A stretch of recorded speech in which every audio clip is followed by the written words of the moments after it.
Hello everyone and welcome to my channel. So today I wanted to do a very soft daisy painting with watercolour to show you how simple it can be to create a really pretty, just lovely piece that you can hang on your wall or sit in a frame on your shelf. Just a lovely little fun, simple watercolour painting. So I'm just going to do daisies today. So I'll start with just rough shapes of the petals coming out and around. I will erase them. I'm putting them down quite strongly now, but I will erase some of the lines so they're not quite so strong. But for now, I'm just going to mark them in and get a composition that I'm happy with. So I've got my one up here. I'll probably chuck another two. I think I'll have an odd number. I like odd numbers. So I will add maybe another one just down on a slight angle like this, going around behind that petal. I'll pop the centre of it in here like that. I'll pop the petal there. So this one disappears off behind that one. Same with that one. And you can see they're just loose sort of oval shapes. And I'm just roughly drawing them in. I'm not being too fussy. And I'm using a size 0.5 mechanical pencil just to get this flower in. And then I might do one sort of on an upward tilt down here. So I'll have it more like this. So it's sort of facing up, pointing up at the sky. And I'm going to do, because these are white, I wanted to show you how to create a white painting or white flowers with not too much fuss, by creating a darker background, and let the background help me with sort of showing the flowers on the paper. So there we go. We've got the basics. I'll just pop it up a little bit. The basic shape. I can pop. You can't really see any of the stems, but I might pop a little bit of a stem in here and a little bit of a stem in there. Okay, so we're good. I'll pop another petal in here, up here too. So now I've drawn that in very roughly, and I've got three. I like to work with odd numbers, and I'm going to erase that very, very. I've got a hair on my kneadable eraser. I had it chucked in a bag. I went to an art class yesterday, and I threw in all my pencils and my eraser, and of course it's got hairy in the bottom of the bag. So as you do. Okay. So there we go. So now that's the painting or the drawing, the underdrawing, pretty much done. So keep it nice and simple. Don't get stressed about detail. And now I'm going to grab a middle-size brush-ish. So this is a size, oh, it's not a middle size, that's a large one. Oh, can I get away with the large one? Do I need a large one? Hang on. Oh, yeah, maybe I'll go with that. It's a size 10. I'm going to get a piece of cloth ready because I'm going to wet the whole background.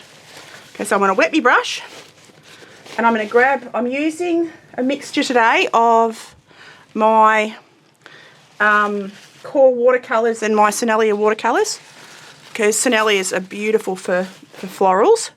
And I'm going to pop a bit of that indigo because because they're really light flowers, I wanted a really dark background. So now I'm going to wet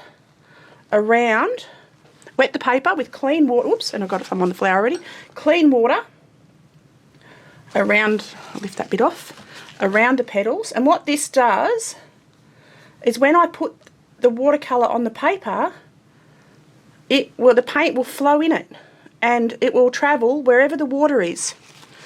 And it won't get onto the bits of paper that are dry. It'll only go where the water is. So wherever I put water, there'll be paint. And I'm going with a beautiful strong indigo from Core, which is one of my absolute favourite colours. I love indigo. I do use that an awful lot with watercolours for backgrounds and things. Okay, so I'm going to wet all down the back like that.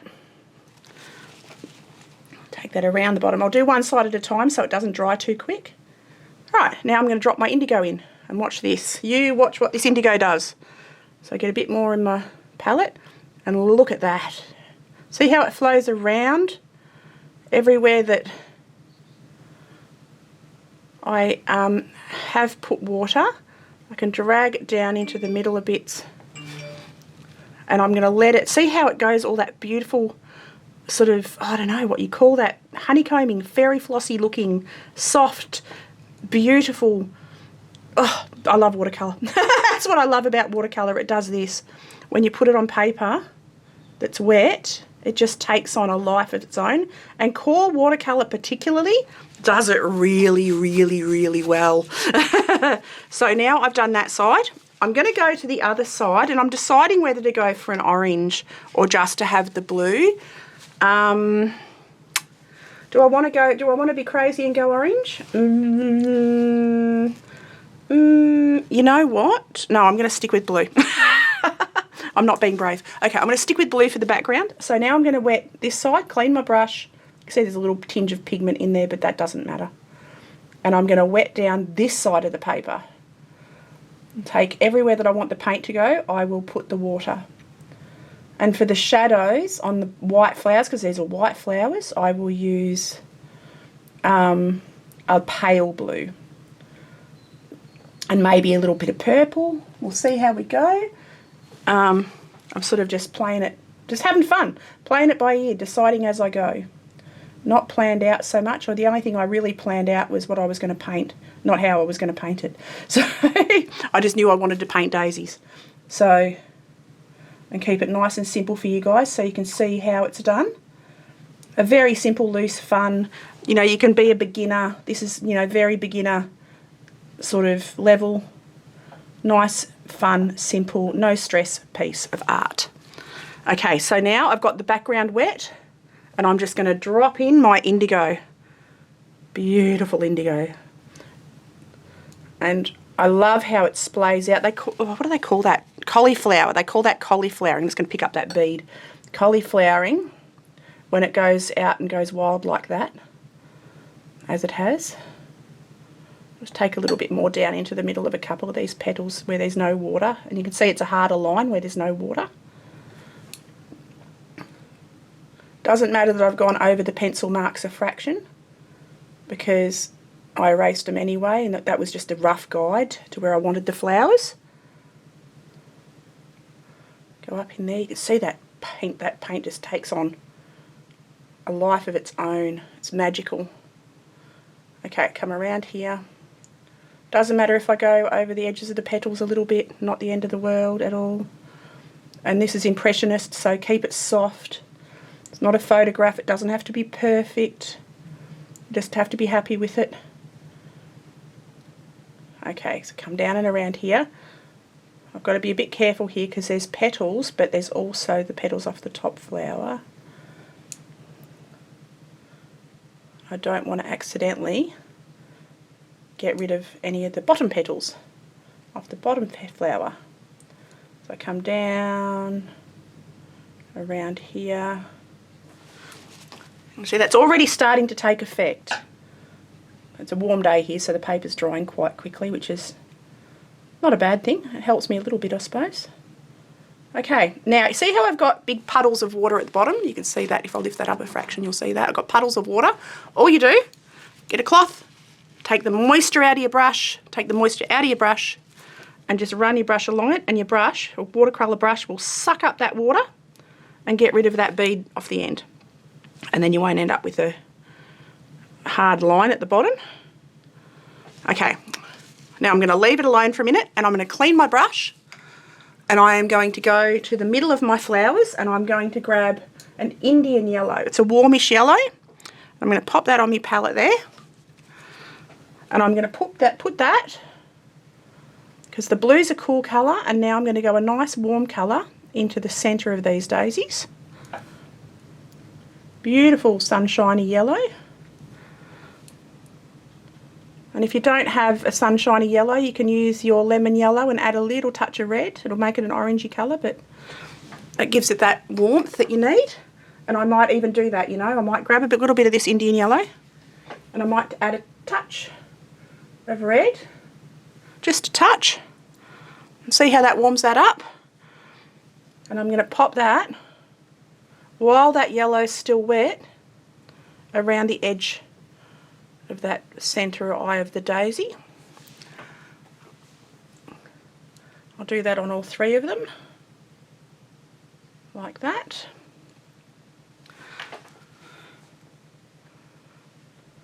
And I might pop a little bit around the other side, like that. There we go. And then I've actually got transparent orange. Let's have a look what that looks like. Oh, it's pretty much the colour I mixed, isn't it? So I'll add a touch of that. Actually, I might go a little bit. I've got quinacridone gold deep, which is sort of a orangey browny colour, and I might add that. Actually, you know what? I'm just going to use brown. I'm going to go brown. Transparent brown oxide, just around, while it's still damp, because it won't leave a hard line, just around that bottom edge. Just using the tip of my brush. There we go. Just around the bottom edge to create just a darker bit on those centre bits. Now, I'm going to grab a slightly smaller brush. So I'll be using 2 brushes for this painting. I just put the brush back in there and now I can't find it. Where is it? There it is. Okay, so for the white petals, I'm going to go back in with a bit of cerulean blue. So I'm going to pop some cerulean blue on my palette, like that. And I'm going to very carefully run it up. I've got to get it a bit more diluted than that. Run it up the centre of each of these little petals.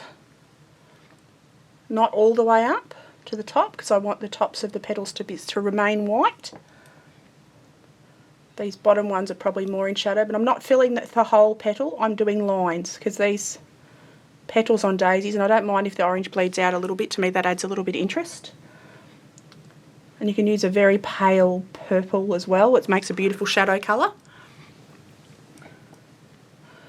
So I'm just popping lines in. I'll try and stay away from the outer edge that's still very wet, because I don't want it bleeding into the background. I don't mind about the orange in the centre so much, but I don't really want it bleeding into the background. Now this petal will be almost all in shadow, so I'll darken that up, staying away from the middle stameny bit. Same there, there's another petal there, so I'll pop that in there. Come down this one. And this is the first layer. So the next layer, I'll add some darker shadows in the centre, towards the centre of the daisies. There's 2 daisies there. I've sort of accidentally made them look like 2 petals I mean, so I'm just going to cut a bit of a bit there, so it looks like there's another petal. Clean my brush and take that cerulean blue, and that pretty much is a very simple 5-minute, not even 5-minute, daisy. White paper. You let your white paper do the work for you. And I'm using Hahnemuhle mixed media paper, and it's actually really beautiful. I'm really impressed with it. It's bamboo paper. So I got it in my Smart Art box the other day, and I love it.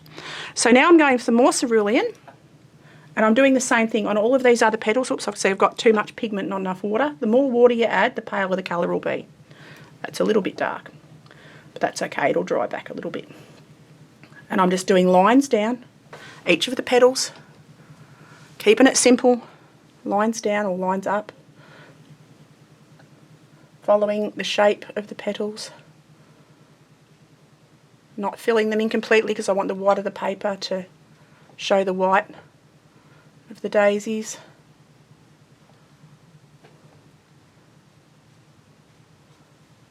And I have these growing in my garden, and they're my favourite flowers. And they're just a massive colour at this time of year, or massive show of flowers at this time of year. Right, because we're summer here in Australia, right in the depths of summer. Well, you can see how that was still a little bit wet up the top. So all I'm going to do is pop my white cloth, my kitchen cloth that I use, and dab that a little bit like that. And then I can just tidy that line up when it dries a bit more. Now I'm going to darken up a little bit the centre of these flowers. So I'm going to use a purple. So I'm going to use my ultramarine and a bit of magenta. Ultramarine, and a touch of magenta. Got too much ultramarine there, but that's okay. To make a purpley colour. There we go. And I'm going to dilute that right down. And I'm going to pop that right into the centre. I might grab a bit more blue for that. A bit more blue. Tiny bit more blue. And I'm going to pop that into the centre of the leaves on the bottom of the daisies, just to create more shadow tone. Not on every single leaf because it'll look flat. You've got to have your shadows where your shadows are. And this is very loose, very sketchy, just an impression. So there's no stress, it doesn't have to be perfect. Just when you look at it quickly, you go, oh, it's a group of daisies. It's what you want. That's the effect that I'm after, is for people to look at it and go, oh, look at that, there's daisies. And then look closely and go, hang on a minute, there's no detail. There's not a lot of detail. That's really simple. I could do that. That's what I want people to do. All right. So I'm happy with that. Now, I'm going to go back and just darken up with my tip of my brush. I've been doing lots of pen drawings lately, so I've got pen in my head. And I'm just going to tidy up a couple of these darker areas that I want to be darker for contrast's sake. So you want your darkest darks against your lightest lights, so I'm creating very dark in amongst the white petals.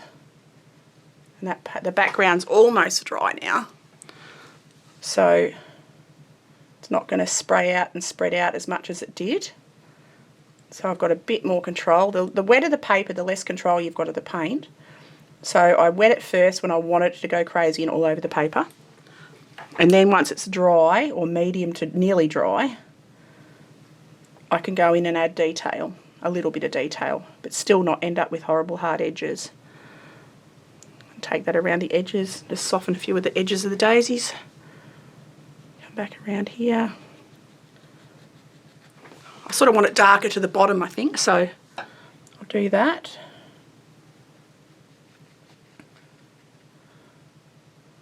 Take it down and around the bottom of this daisy. And I can also put fine lines up where I've sort of lost a little bit of definition between the petals. There we go, like that. Very simple, very easy, very effective little watercolour floral. And you know what? You don't actually have to do any more than that. You really don't. You can keep it that simple, and I might even keep it that simple, you know, just to show you that that's all you have to do. I'm just going to pop a little bit more purple here. A little bit more, make it a little bit, and add a little bit of blue to it just to... And I've got to add some orangey dots in the centre of my orangey bits in the middle, because they've got little tiny dots that the bees love to come up and eat the pollen out of, little stameny bits. I'm not sure of their technical name, but the little dotty bit, I call them dotty bits. The little dotty bits, we're just doing those. I've got to get my brush into control, my brush has gone a bit hairy. There we go. And just pop those dots on. And there we have it, peeps. There we have it. A very simple, very effective, very lovely group of daisies that you could give away as a Christmas card, as you could frame it and give it to a family member as a gift. You know, it's a lovely thing to have, and it's really simple, really easy. It took me 5 minutes to do that. So, I mean, you guys, just a bit of practice. The background did all the work. So that's the hard part, or the easy part, or both. It's all of the parts. It was the background. So all you do, wet the paper, let it flow around, and then just add highlights and dark shadows to your flowers and the job is done. So I hope you've enjoyed this video, guys and girls. Have an awesome day and I will see you all next time. Okie doke. Bye.